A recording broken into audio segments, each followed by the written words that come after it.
Hello friends, আমি পল্লবীর মশলা ঘরে আপনাদের সকলকে স্বাগত জানাই। নতুন বন্ধুরা অবশ্যই আমার চ্যানেলটি সাবস্ক্রাইব করবেন আর ভিডিওটি ভালো লাগলে লাইক কমেন্ট শেয়ার করতে ভুলবেন না।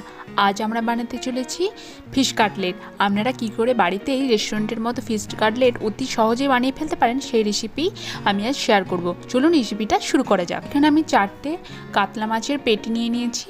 এটা প্রায় 2.5 কেজি সাইজের কাতলা মাছের পেটি, বড় বড় হবে এবং এটা থেকে কাঁটা ছাড়িয়ে নেওয়া খুব সহজ হবে। আমরা কড়াইয়ে ভালো করে জল গরম করে নিয়েছি, তার মধ্যে নুন দিয়ে মাছগুলোকে ভালো করে সেদ্ধ করে নেব। এরপর মাছগুলোকে তুলে আমরা জলটা ছেঁকে নেব। মাছের কাঁটাগুলো আমরা ছাড়িয়ে নিয়েছি। এরপর কাটলেট বানানোর জন্য মশলাটা আমরা প্রিপেয়ার করে নেব। মশলা প্রিপেয়ার করতে আমরা কড়াইয়ের মধ্যে 2 টেবিল স্পুন সরষের তেল গরম করে নিয়েছি। তার মধ্যে দিয়ে দিয়েছি 2টো ছোটো সাইজের কুচানো পেঁয়াজগুলোকে আমি একদম ফাইনলি চপ করে নিয়েছি। ব্রাউন হওয়া পর্যন্ত এটাকে আমরা ভালো করে ভেজে নেব।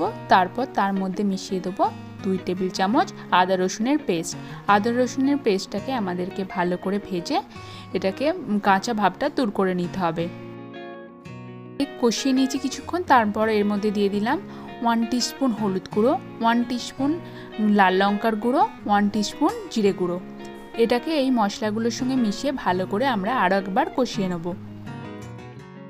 কিছুক্ষণ কষানো হয়ে গেছে। এর মধ্যে আমরা দিয়ে দিলাম প্রয়োজন মতো নুন।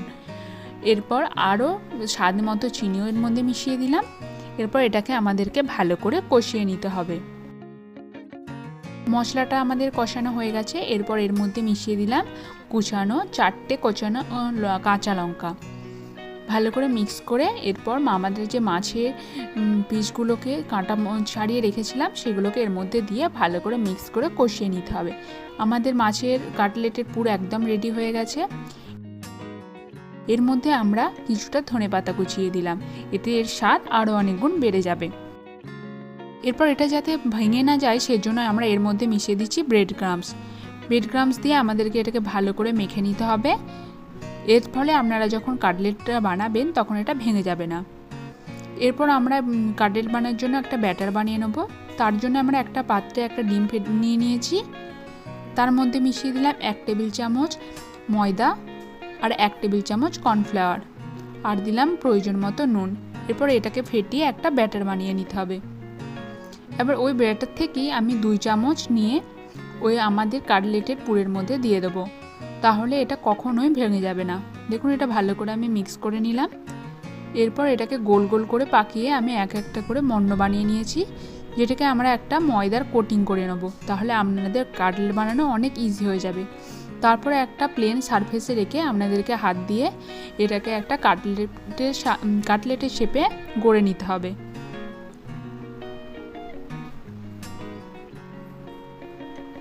দেখতেই পাচ্ছেন খুব ইজিলি আমাদের কাটলেটের শেপে গড়া হয়ে গেছে। এরপর ওই কাটলেটগুলোকে আমাদের ময়দাতে প্রথমেই ভালো করে চুবিয়ে নিতে হবে। তারপর ওই ব্যাটারে ডুবিয়ে আমাদেরকে ব্রেড ক্রাম্বসের একটা প্লেটের ওপর রাখতে হবে। আপনারা চেষ্টা করবেন সবসময় এক হাতে ব্যাটারটাতে ডোবাতে আর অন্য হাত দিয়ে কাটলেটটাকে ভালো করে ব্রেড ক্রাম্বসে এটাকে চেপে নিতে। দেখুন আমি এক হাত দিয়ে কেমন ব্রেড ক্রাম্বসগুলো কাটলেটের গায়ে লাগিয়ে নিচ্ছি। এইভাবে আপনাদেরকে চেপে চেপে লাগিয়ে দিতে হবে। দেখলেন কত ইজিলি আপনারা কাটলেটটা বানিয়ে ফেলতে পারবেন।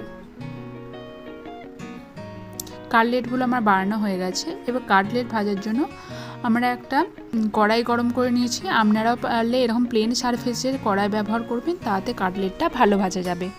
দেখুন আমি এটা ভাজতে দিয়ে দিয়েছি। আমি একটা পিঠ হতে দেবো, তারপরে এটা উল্টাবো। কাটলেটটার একটা সাইড হয়ে গেছে। এরপর এটাকে আমি উল্টে দেবো। দেখুন খুব সুন্দর গোল্ডেন ব্রাউন হয়ে এটা ভাজা হয়েছে, দেখে বুঝতেই পারছেন। এরপর অপোজিট সাইডটা ভাজা হয়ে গেলে এটা আমরা কড়াই থেকে তুলে নেব। দেখুন ভাজা হয়ে গেছে, আমরা কড়াই থেকে তুলে নিচ্ছি। এরপর গরমা গরম স্যালাড, সস, কাসুন্দি দিয়ে আপনারা এই ফিশ কাটলেট এনজয় করুন। আশা করি আপনাদের রেসিপিটি খুব ভালো লেগেছে। অবশ্যই নতুন বন্ধুরা সাবস্ক্রাইব করতে ভুলবেন না। আর ভিডিওটি ভালো লাগলে লাইক কমেন্ট শেয়ার করুন। Thank you.